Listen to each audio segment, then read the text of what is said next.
Good morning to all of you.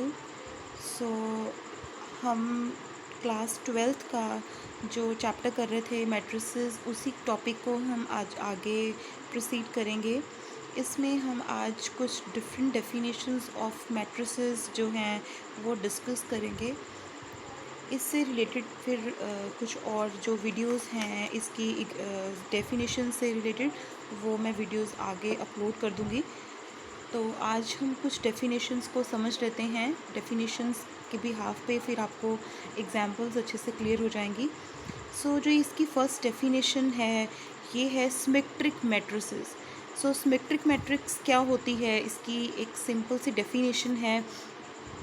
A square matrix capital A is equals to A के base में i j है, is said to be matrix if i jth element is the same as its j ith element. तो इसमें आपके पास क्या है कि अगर आपके पास एक मैट्रिक्स है, कैपिटल ए है, स्क्वायर मैट्रिक्स इसमें आपको गिवन है।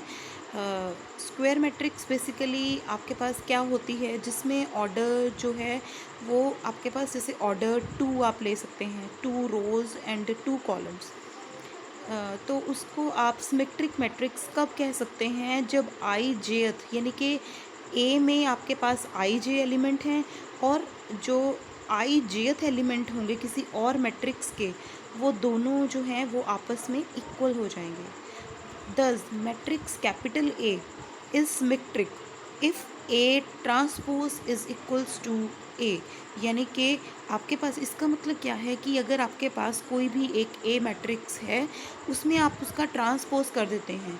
ट्रांसपोज का बेसिकली मीनिंग होता है जब आप रोज़ को कॉलम्स में चेंज कर देते हैं और कॉलम्स को रोज़ में चेंज कर देते हैं और वो इक्वल हो जाती है जो आपको गिवन ए की मैट्रिक्स है, तो उसको आप बोलते हैं सिमेट्रिक मैट्रिक्स। इसको हम ऐसे भी लिख सकते हैं, ए के बेस में i jth element is equals to a i j. For all i j के लिए ये जो कंडीशन है ये ट्रू रहती है आपके पास।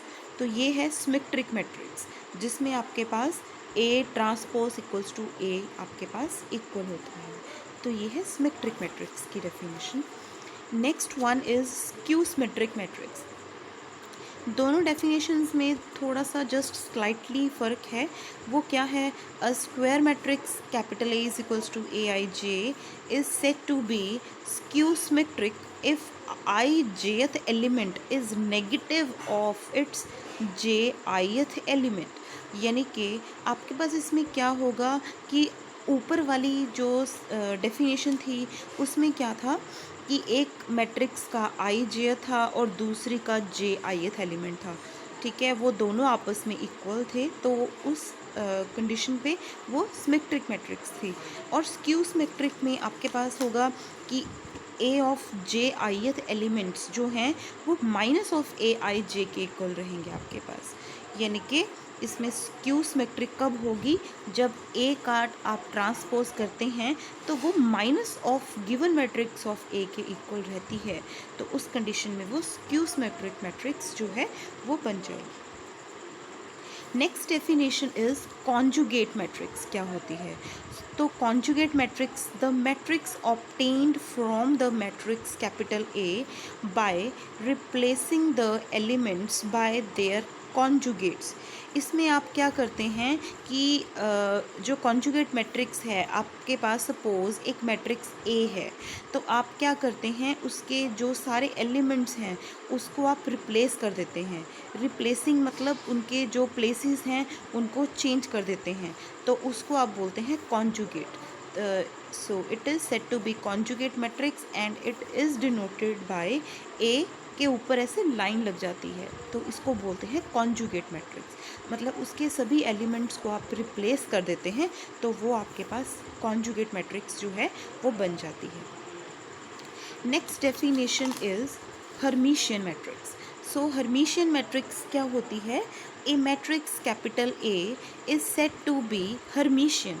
आपके पास कोई भी मैट्रिक्स ए है उसको हम हर्मिशियन कब बोलते हैं, if the transpose of the conjugate matrix is the same as A, यानी कि हर्मिशियन के लिए क्या ज़रूरी है कि आपके पास जो कॉन्जुगेट मैट्रिक्स आई है, कॉन्जुगेट मैट्रिक्स में हम क्या करते थे, सभी एलिमेंट्स को रिप्लेस कर देते थे।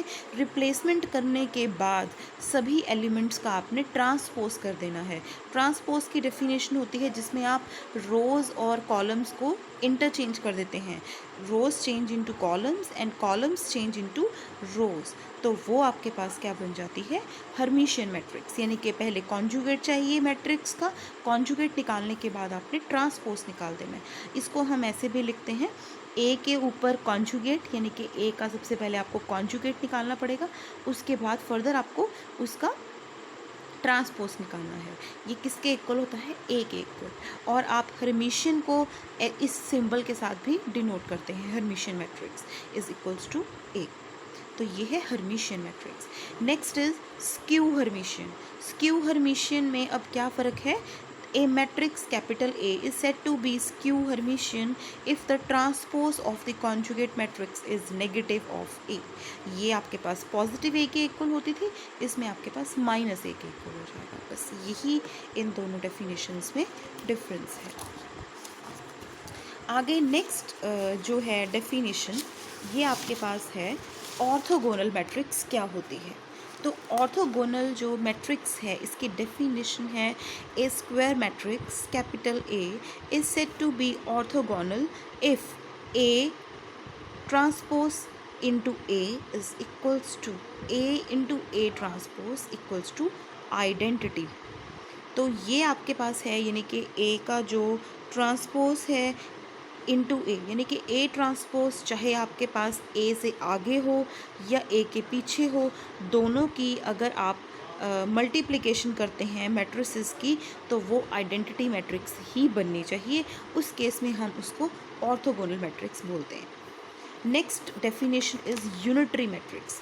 यूनिटरी मैट्रिक्स के नेम से ही क्लियर है कि इसमें कोई भी दो मैट्रिसेस की मल्टीप्लिकेशन होगी वो आपके पास आइडेंटिटी मैट्रिक्स के इक्वल आ जाएगी।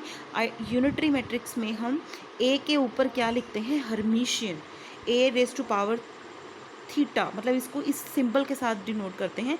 तो हर्मिशियन यानी कि एक Hermitian into A is equals to identity matrix. तो ये यूनिटरी मैट्रिक्स जो है ये बन जाती है। आगे नेक्स्ट डेफिनेशन है नीलपोटेंट मैट्रिक्स क्या होती है। Nilpotent matrix is a square matrix capital A is said to be nilpotent if there exist a positive integer m such that a की पावर में m है। m आपके पास कोई भी पॉजिटिव इंटीजर हो सकता है, इक्वल टू ये किसके हो जाए,